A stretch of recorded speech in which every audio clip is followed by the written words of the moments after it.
Welcome back to the STPL. This is not an illusion, this is a third series in one day because we are mad people and I started casting at a reasonable time, so that probably helps. But either way, we're going to be heading into our third series of the evening, which is going to be yet another Group B match here.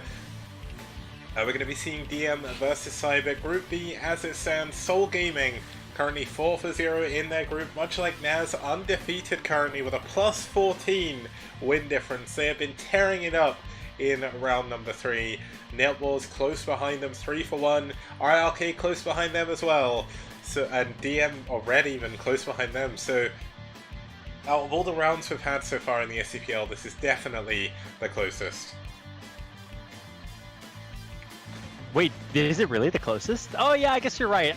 Usually I guess things are pretty top heavy, but I don't know. I'm used to watching like Soul and Net Wars just like kind of stomp everybody. But IRK's been like super killing it lately. I think Red also, especially last round, were incredibly impressive. So you're still the same top 4 that you might expect, but I don't know, I'm expecting to see maybe BWL's kicking it up a notch. They won their games today too. So there's hope for maybe some more challengers.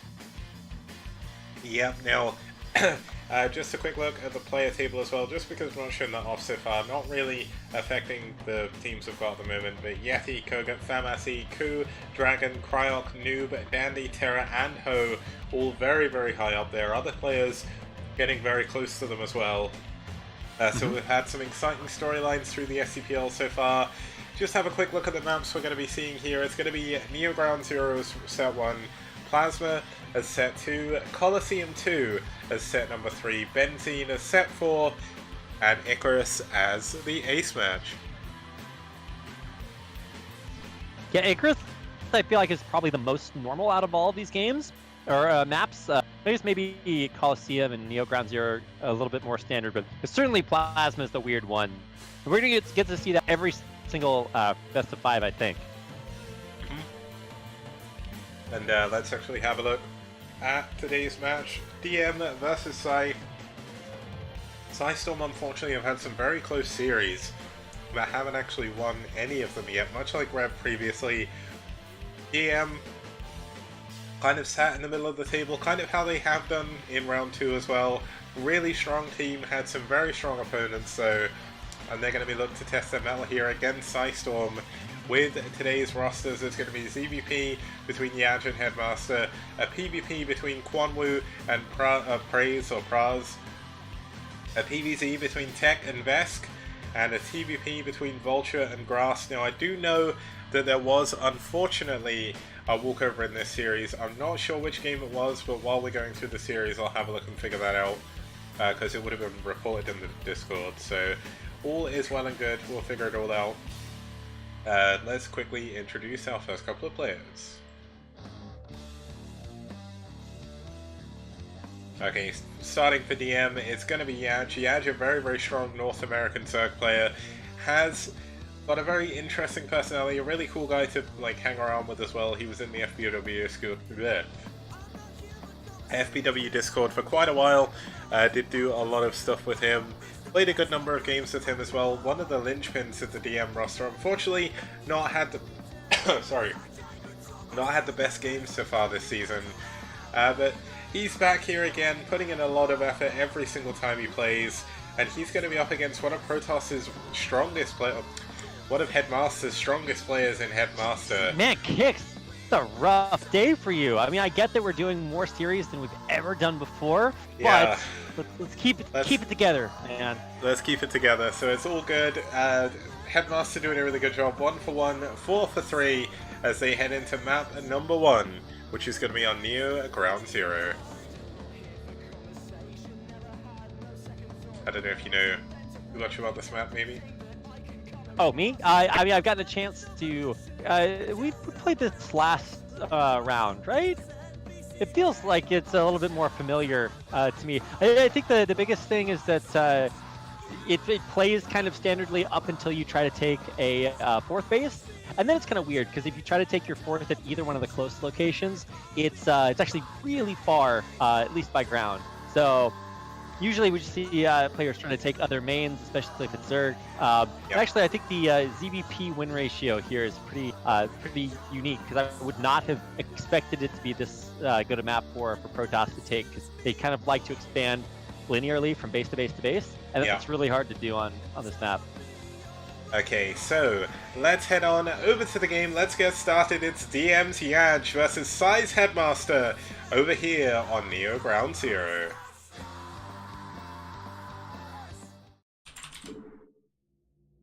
And starting us off here in the top right-hand position, we do have the Teal Protoss fighting for pSi. It's Headmaster. And his opponent in the bottom right-hand corner in the green. My biggest fan, it is Yaj. And I don't know what to expect from this, because, wait, how old is this replay, Kix?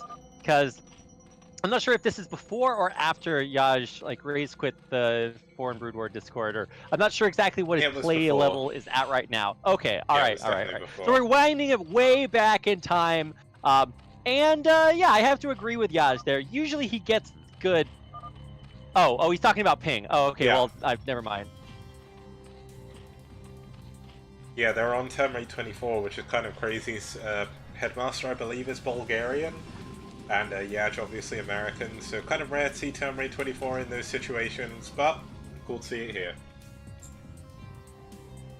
Yes. Okay, so PVZ, this is what I was talking about at the beginning of the map intro. I guess it's kind of surprising to me that it is so even. And some people were saying in chat that cross spawns on this are really cool, but actually I think this is maybe a little bit better, because you can both expand away from your opponent. You don't have to expand towards them.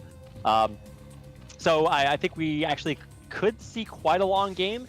Actually, it's a very long rush distance by ground, even with close spawns. So it's not really like it's double quotes close, you know? You know the one crazy thing about Brood War to me, and it's something that I really don't understand too well, purely because I'm not a map maker, but all the maps, well, literally 90% of the maps, I think, in the Brood War map scene are 128 by 128. Yet they all have different rush distances. They all... Like, you look at Neo Ground Zero and it looks massive.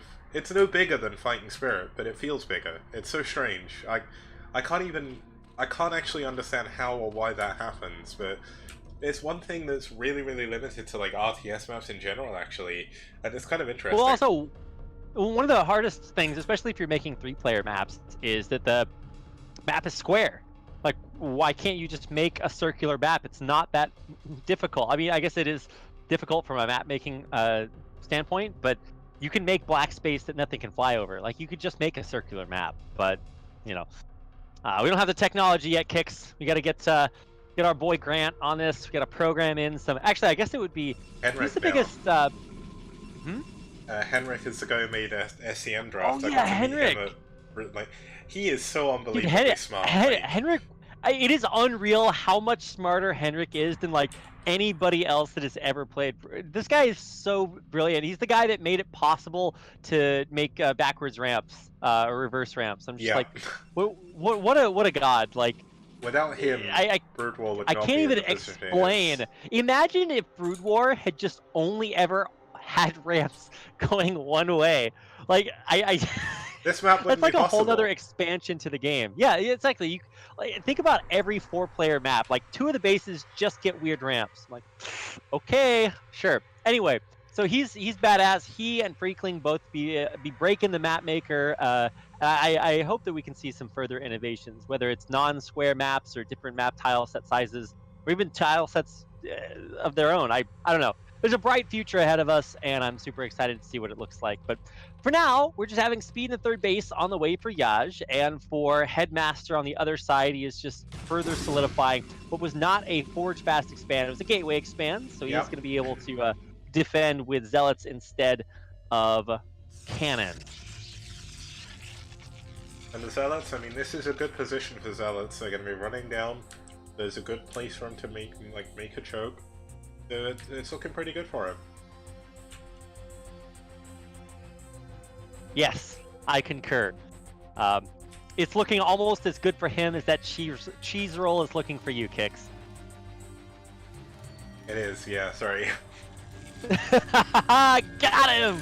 It's okay. I was eating tapioca earlier, so I can't really say much about that. But this is actually quite a few speedlings that's coming up right now. I think it's what is that, 12 in total. So a full control group just to kind of be a little bit punishing. This is something you can do if you know that's gateway expand. Is that they're not going to have ranged units for longer than normal, so you can put on pressure against it. But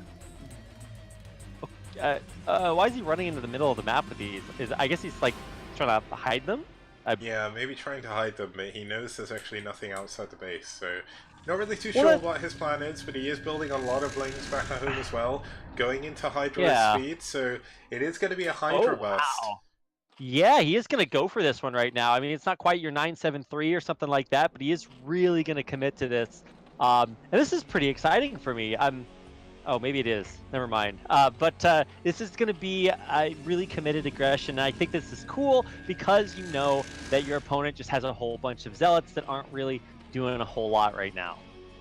Yeah, and he only actually has one cannon as well, so if these Hydras can come in before Yaj can, or before Headmaster can scout it, this could be a big win for Yaj here.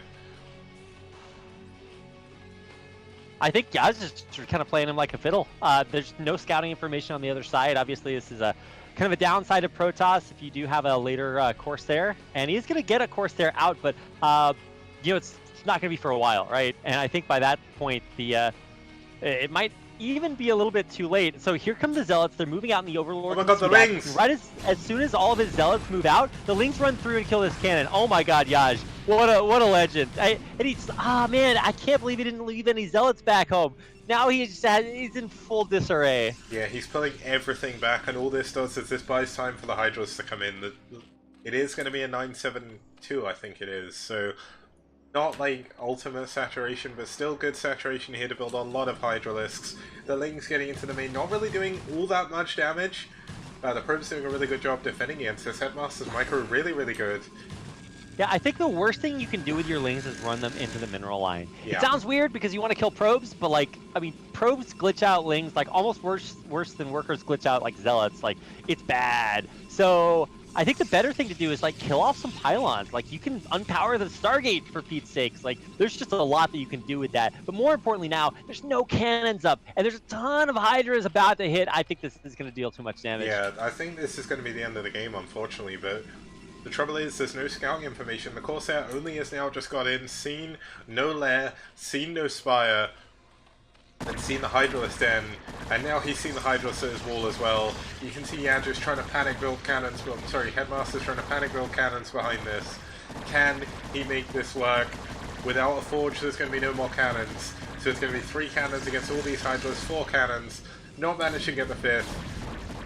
And the Hydra's diving on the only remaining cannon. This looks like it could be too much. Yaj doing an incredibly well-timed timing attack, getting in with those Lings earlier, and Headmaster looks like he's gonna fall. Indeed he does! Well, final cannon is being hit by a Ling, and I think it will come up, but I mean, there's so many Hydras here. This is gonna do it. GG! Headmaster taps out, and Yaj picks up game number 1. It is indeed great game by Yaj. Headmaster, one of the best players on pSi as well, so big ups to Yaj for managing to take him down. Headmaster is a really good Protoss player, so getting caught off guard like that, kind of not expected, but still a very good job. Unexpected, you might even say, Kix. Really a good way to play that. I mean, that's one of the most classic, textbook things. It's you put your overlords there, they run their zealots out, and you just run right into the back door, or the front door, I guess, with your Lings. That was really cool to watch. Very well executed there at the end.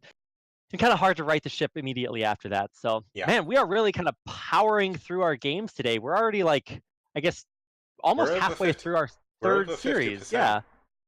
So this is kind of crazy, but given that win to Yaj, we'll be back in just a minute with game number 2, which is going to be Quanwu versus Praise on Plasma.